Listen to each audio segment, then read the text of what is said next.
So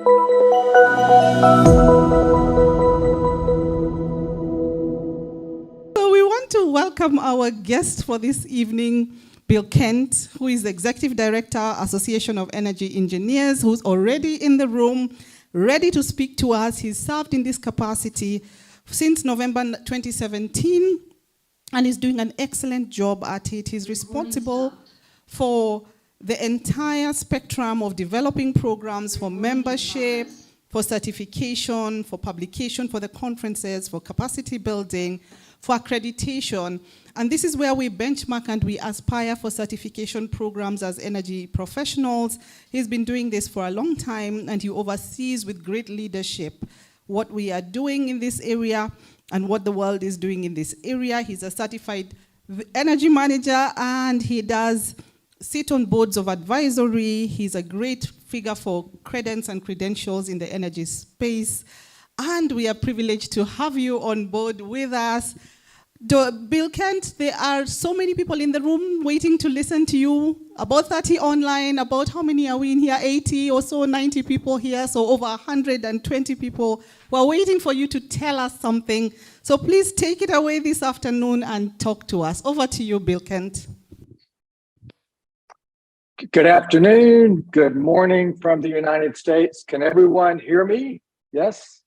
Yes, we can hear you loud and clear. Perfect. Thank you, and first, congratulations on World Energy Day. It's certainly an honor to be able to spend a few minutes with you today. I've been to Africa multiple times and been fortunate and honored to both visit Kenya, Uganda, South Africa, most recently in early 2020, just before the pandemic, to participate in the EV Mobility Summit. And so certainly all of Sub-Saharan Africa, all of Africa, beautiful countries, very beautiful and friendly people. And it's my honor to be able to spend a few minutes with you. So on behalf of AEE, the Association of Energy Engineers, our members, our certified professional, our board of directors, our volunteers from around the world, I send you greetings from our headquarters in Atlanta, Georgia. So this morning, I want to just talk a little bit about AEE, talk about some global trends and then specific trends and actions in Kenya and Africa. Dr. Roy, great presentation, very detailed and technical. I'm going to go back up about 30,000 feet to address and talk about some global challenges and issues and opportunities. So let's start by going back in time. Let's go back about 45 or 50 years. In the United States, in the 1970s, we had our energy crisis and an oil embargo, a massive shortage of petroleum, crude oil, and gasoline, massive shortages, lines for hours to get petroleum. And at that time, that was really the first driver for energy management at the time, single driver economic and the oil embargo. About that time, there were two leaders, two visionaries, who really set the stage for energy management and energy efficiency as we know it today. The first was former President Jimmy Carter. President Carter was a peanut farmer, became an engineer, governor of the state of Georgia, where AEE's headquarters is located, and eventually president of the United States. And in 1977, President Carter founded the U.S. Department of Energy, so the same age as AEE. He also added solar panels to the White House, which is in 1977, so really ahead of his time. So President Carter was on the leading edge and starting really to get visibility and build the energy management industry. The same year, 1977, a young engineer, really with nothing more than a vision and a dream, moved his family to Atlanta and founded the Association of Energy Engineers. Of course, I'm talking about none other than Al Tooman. I think most of us who know or knew Al is sufficient. Al was the executive director for AEE for 40 years until 2017 at his passing. We continue to honor his legacy and build on the work he did. And today, AEE is a global network of energy professionals, a global family, more than 30,000 members, certified professionals, volunteers globally, over 115 chapters, C-Wheel groups, that's our Council on Women in Energy and Environmental Leadership. The goal of the C-Wheel group is to get more women involved in a traditional male-dominated industry. We have over 35 student chapters around the world and close to 40 training partners around the world that deliver our training and certification programs.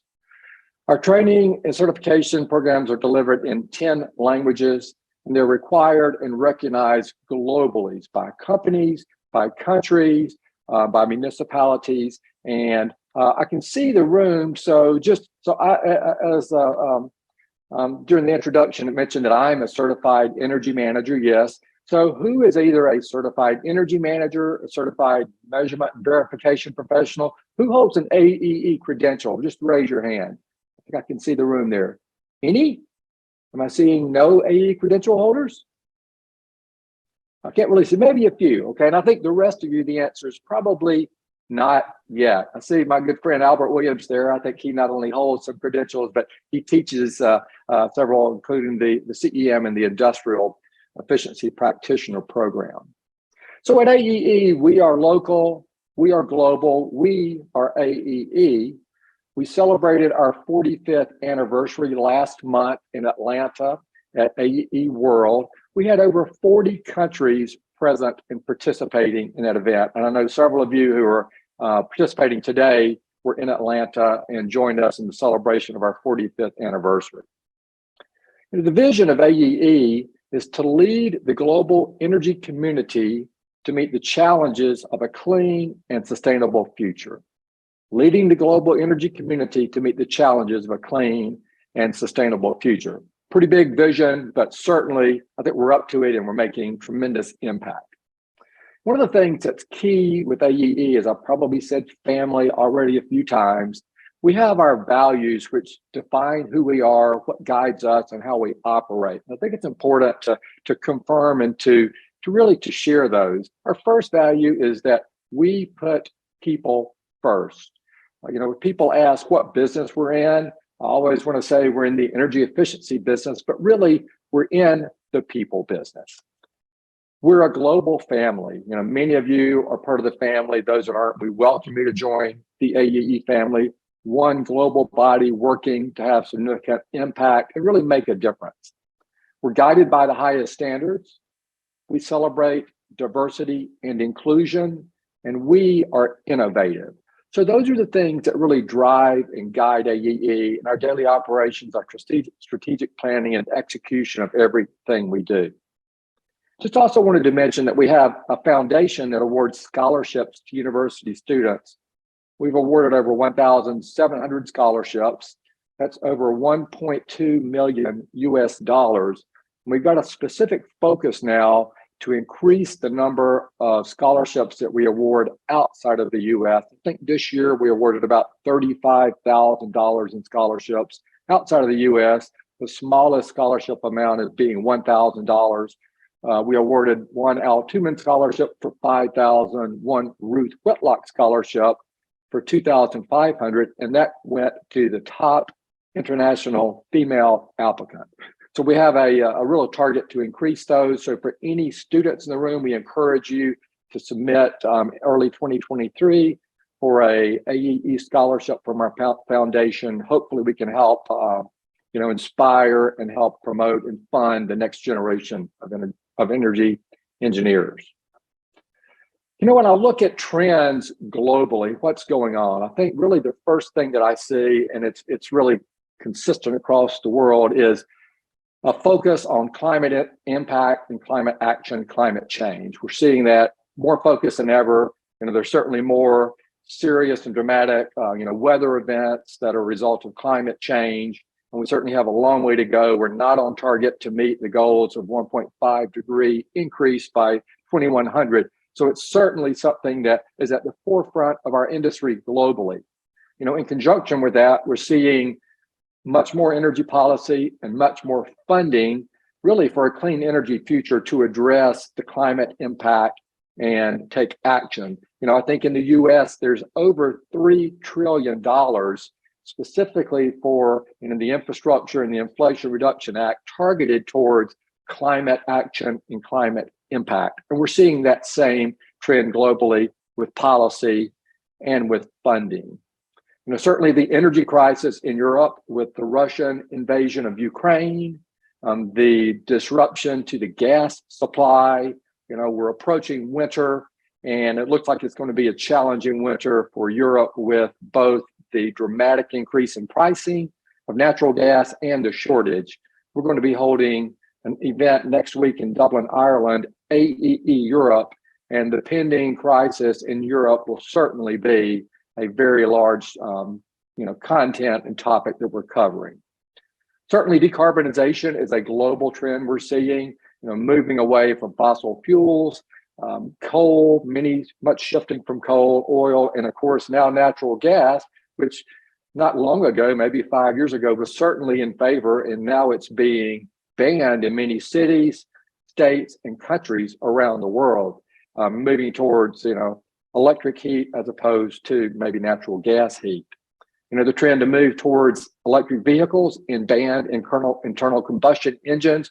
We're seeing some locations, either cities or countries, banning the sale of new internal combustion engines as early as 2025. That's 2 years away, many by 2030 and many by 2035. So these are trends we see. Certainly continued use and integration of renewable energy, solar, wind, storage, and I'll say green hydrogen. Many times we talk about hydrogen and it could be gray or blue, but certainly a trend towards using more green hydrogen. Smart grids and distributed energy resources, whether it's your home or your building or your electric vehicle being part of the energy supply chain and as a distributed energy resource. And one thing that we're seeing that is very critical as a part of both climate action, climate impact, decarbonization, and a move to make a significant impact is a transition, a smart transition. Certainly, solar and wind are intermittent resources. Hydrogen storage are there, but as we move away from more traditional base loads for generation, how do we transition? If a wind farm takes 7 years from permitting to bringing online, a utility grade solar field brings 5 years from permitting to being online. How do we transition so that we have a reliable and resilient supply and maintain that base load as we work towards a clean energy future? That's something that's getting a lot of press, and certainly that's a part of the discussions in Europe. And so, one thing that we see also is that last year in 2021, we had an increase in coal usage globally, I think 8%. And we also had an increase in CO2 emissions. So as much as we're doing to integrate and add more renewables, we still last year saw a significant increase in the use of coal. It's mainly, in China. So those are some of the global trends of what we're seeing, what's being discussed. I think when I look at, we'll talk about Kenya. I think most of our participants are there in person in, Nairobi. There's some certainly great news in Kenya. 73% of the power generation is from renewable energy, and 92% of electricity is generated by green energy resources, solar, wind, hydroelectric, and of course, geothermal. I was fortunate to visit the large geothermal facility near Lake Naivasha. Certainly very impressive and certainly great use of the resources there. So I would say that certainly most of the world would love to achieve these renewable energy levels that you have in Kenya. So congratulations on the great work. And I know there's still work to be done. I know that at COP26 last November in Glasgow, your former President Kenyatta stated that Kenya is determined and on course to achieve a full transition to clean energy by 2030, not very far away. So certainly, time is of the essence and work to be done. As good as it is that 92% of your electricity is from green energy sources, we certainly have another major global problem, and that's energy poverty. Approximately 12% of the world's population does not have access to electricity. It's one that doesn't get as much press and coverage in developed countries. I know that Kenya has made tremendous strides going from below 30% of people having access to electricity in 2013, not long ago, to now over 75%. So that's certainly great work. Still room to be done there, and I know there's some programs and initiatives to address that. In addition to just energy supply, transportation is a major factor in climate impact, climate change. And I think, when I was there, I saw just a massive number of bodas. I was not fortunate to take a ride on one, but they were everywhere. I think over 2.4 million boda operators who ride over 22 million trips daily. That's over 60% of the riders are young, below 35. So I think there's a huge opportunity in the transportation sector in Kenya and probably other countries surrounding to convert these gas scooters to electric, okay? Certainly great environmental impact, climate impact, and even climate impact if we could charge those from renewable resources. So of course, in order to do that, there's got to be a transition, certainly a lot of economic factors to consider. And can the grid have the capacity to handle the charging of over 2 million bodas if they begin the transition? So I think that's certainly an opportunity ahead to have significant impact in Kenya. Despite making these significant strides around renewable energy, still about 1/4 of Kenya's population is without access to electricity. The Energy Progress Report of 2021, partnership between the World Bank and bodies such as IEA, now say that the electrification pace is ahead of the population growth. So doing great work, catching up, and really working to address the energy poverty. Of course, we need policy changes to diversify the energy mix and public-private partnerships to finance ongoing renewable energy projects. And I read and noted that the Kenya Vision 2030 includes the development of new renewable resources. Energy is one of the key projects that will transform the nation into a newly industrialized, middle-income country and provide a high quality of life to all citizens in a clean and a secure environment. And I would add, in a reliable and resilient energy environment also. One of our speakers, the CEO of one of the largest utilities in the United States, said a few weeks ago at AEE World, that energy reliability leads to economic security, which leads to national security. So the work of having reliable and resilient energy is certainly an economic and a national security issue. I think you could certainly ask some of the countries in Europe about that. And so to increase the access to electricity in rural areas of Kenya, the Energy Access Scale-Up Program will connect 1 million households with electricity over the next 5 years. Certainly very good and encouraging work to address energy poverty. So what's next? What are some things that we can do? I think first, energy efficiency has to come first. Energy efficiency is the cheapest and the cleanest form of energy. If you're going to add more renewables, certainly if you reduce, the demand, that's less you have to replace.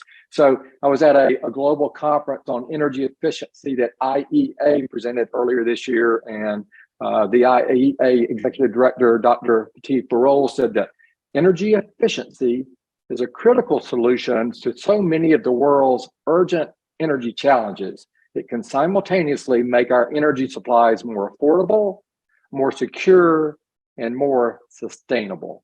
So energy efficiency has to be at the forefront. It's the quickest, has the best payback, the cheapest, and the cleanest form of energy. Even with all of the work that's been done in energy efficiency, there's still tremendous potential to have more efficiency implemented globally. And another thing as we move towards a clean energy future is we have to have more skills update and more workforce development.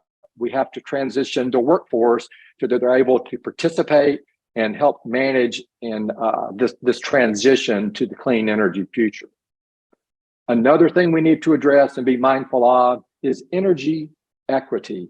Many times those who are underserved are disproportionately affected by the increases in energy prices and are usually the last to see the advantages of advancements in clean energy, renewable energy. So as we address climate decarbonization, we need to also have energy equity a part of that so that everyone participates, especially those who are the most affected by it. So what can you do? What can we do? I think the first thing is really continue doing what you're doing. I think everyone here is on the front lines, is doing the good work daily, making a difference and making an impact. So I think another thing is educating those that are not in the industry. We're seeing that all of those that are not involved in the industry are really familiar with renewable energy, energy efficiency. We need to educate them so that they're mindful and aware of the easy things like turning off the lights, setting a thermostat back, recycling. What do some of these things mean? And really, to be successful for maximum impact, we have to have both a top-down and a bottom-up method in order to achieve maximum success. I think as we have successes, we have to share these successes and best practices. I said it's all about a global family and people first. Certainly, I understand, corporate confidentiality and intellectual property, but in order for us to reach our climate goals and really move to a clean energy future, we have to share the best of what we're doing and our successes with one another. So I'd like to say, go out, continue doing what you're doing, make an impact like you're already doing, and change lives, change communities, and change your countries. Together, we will achieve a clean energy future. So I'd like to thank you for allowing me to spend a few minutes this morning. Have a great World Energy Day event, and I hope to see many of you in person in the future. And thanks again, and it's been my pleasure to speak to you. Thank you. Thank you very much, Bill Kent. Thank you for that very concise rundown of the trends, what we need to look for, the call to action at the end that we must do it together.